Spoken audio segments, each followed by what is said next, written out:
Mga balita mula sa lungsod ng Pitong Lawa.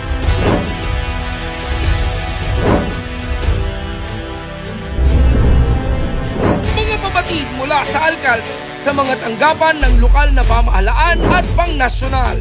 Mula sa sangguniang panglungsod, isisiwalat at ilalathala.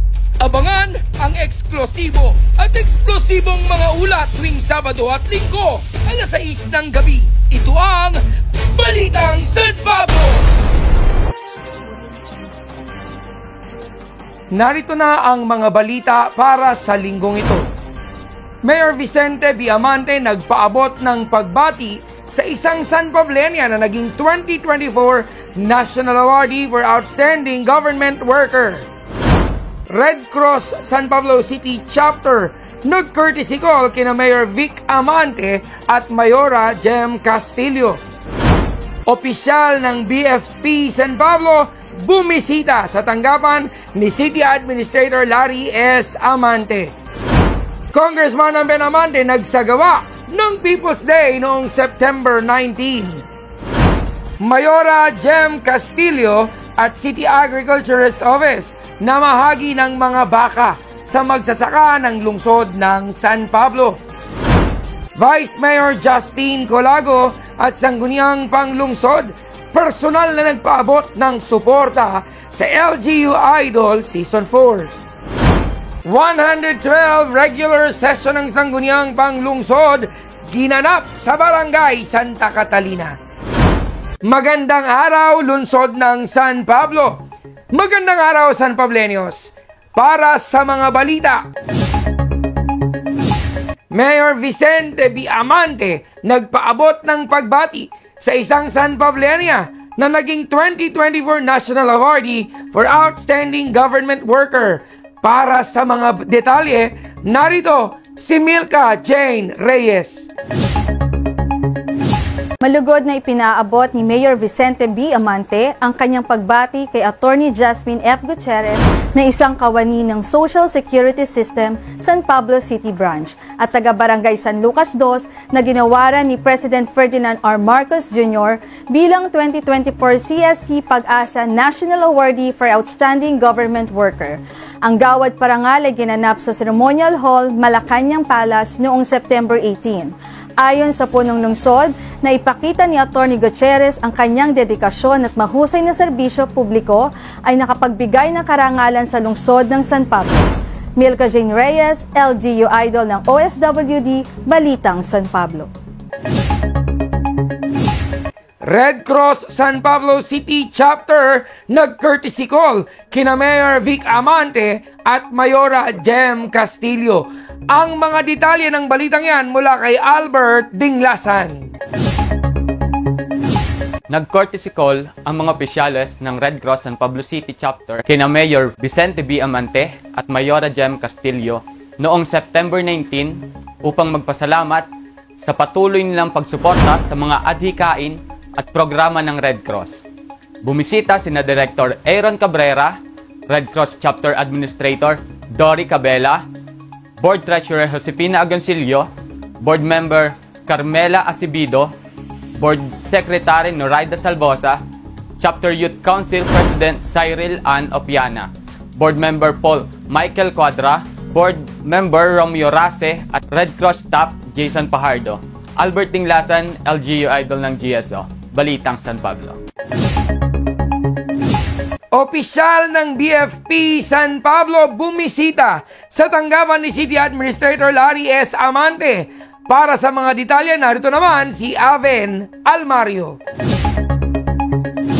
Bumisita noong September 16 kay City Administrator Larry S. Amante ang mga kawani ng Bureau of Fire ng San Pablo City Station sa pangunguna ni Fire Chief Inspector Adrian de la Cruz upang magbigay ng suporta at ipahatid sa mabuting administrator ang kanilang mga aktibidad at programa para sa lungsod. Nagtungo rin sa tanggapan ng City Administrator ang ilang kawani ng pamahalaang lokal, mga opisyal ng barangay at ilang mamamayan ng lungsod upang humingi ng tulong kay City Administrator Larry S. Amante. Abin Almario, LGU Idol ng CDRRMO, Balitang San Pablo. Congressman Ben Amante nagsagawa ng People's Day noong September 19. Ang detalye ng mga balitang yan mula kay Joseph Hill Montesilio. Personal na inaksyonan ni Congressman Loreto S. Amante ang mga kahilingan at pangangailangan ng kanyang mga nasasakupan sa ikatlong distrito ng Laguna sa naganap na People's Day noong September 19 sa kanyang tanggapan sa Malvar Mansion. Nakiisa sa People's Day si dating bokal Yancy Amante upang matulungan ang kanyang ilang kababayan sa Alaminos. Bumisita rin sina Councilor Carmela Acevedo, Richard Pabico, Francis Calatrava, Sayra Medina, San Pablo City SK Federation President Elrich Christopher Villanueva, mga opisyal ng barangay at iba't ibang organisasyon. Joseph Hill Montesilio, LGU Idol ng CHO Balitang San Pablo. Mayora Jem Castillo at City Agriculturist Office na mahagi ng mga baka sa magsasaka ng lungsod ng San Pablo. Ang mga detalye mula kay Ira Diaz.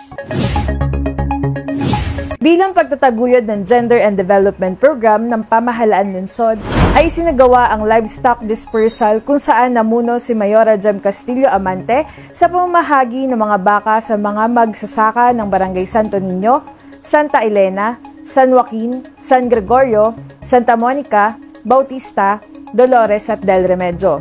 Ang cattle dispersals ay isa panguna rin ni na City Agriculturist Abigail Agnes at God Focal Person in Agriculture Dennis Besina. CIO Ira Diaz, Balitang San Pablo. Vice Mayor Justine Gapit Colago at Sangguniang Panglungsod, personal na nagpaabot ng suporta sa LGU Idol Season 4. Para sa mga detalye, narito naman si Cedric Carandang.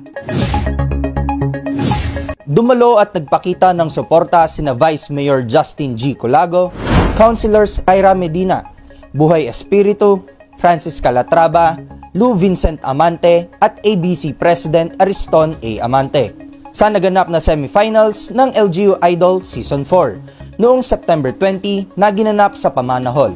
Ang singing contest ay bahagi ng pagdiriwang ng 124th anniversary ng Civil Service Commission sa pagtataguyod ni Mayor Vicente B. Amante, Mayora Jem Castillo, Vice Mayor Justine G. Colago, Sangguniang Panglungsod, City Administrator Larry S. Amante, City Information Officer Enrico B. Galicia, Concurrent CHRMO Diosdado Biglete, at Rosandro Belarmino, Pangulo ng Seven Lakes Press Corps.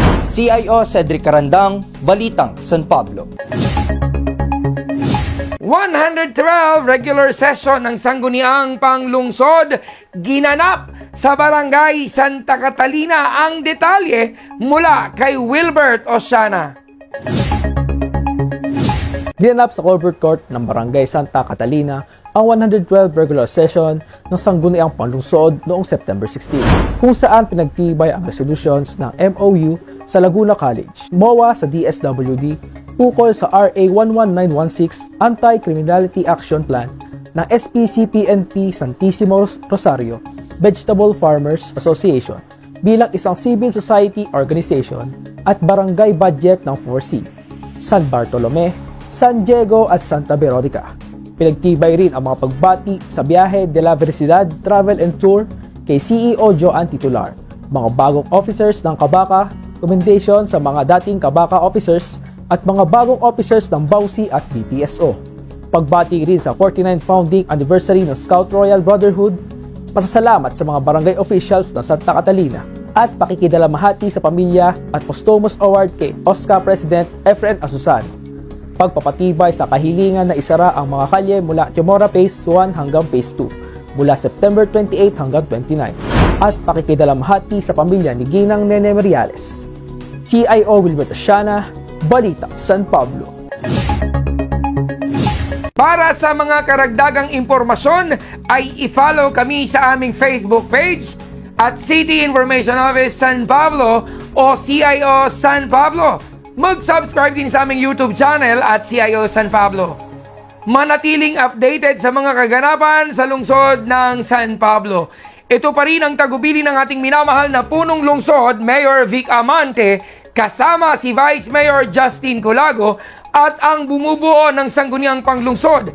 Ganon din ang ating punong administrador, Larry S. Amante. Serbisyong may ngiti, San Pablenyo ang wagi. Ito ang mga balitang nakalap namin para sa linggong ito. Ako si Gali Galicia, ang inyong City Information Officer. Magandang araw! Ito ang Balitang San Pablo!